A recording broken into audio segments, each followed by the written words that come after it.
My suggestions for beginner DIYers is really try and do some homework first before you tackle a project. So watching videos and understanding what the process will be, and then asking a lot of questions when you go to buy your materials.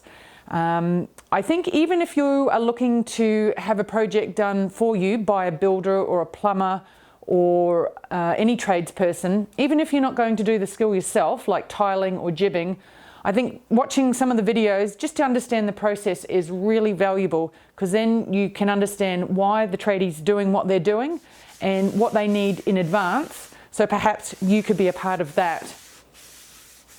I think a great project to start with, if you are keen to see if DIYing is for you, is probably to start with a raised garden bed. The reason for that, there's a few. You're going to get to start looking for different timbers. You're going to have to start learning how to measure and cut. You're going to get hands-on experience with tools and possibly power tools. You're going to need to learn how to make things nice and plumb and level. It doesn't really matter if you get it wrong. In this property, I would say I am most proud so far, because it's a work in progress, would be having installed a second-hand kitchen that I bought on Trade Me.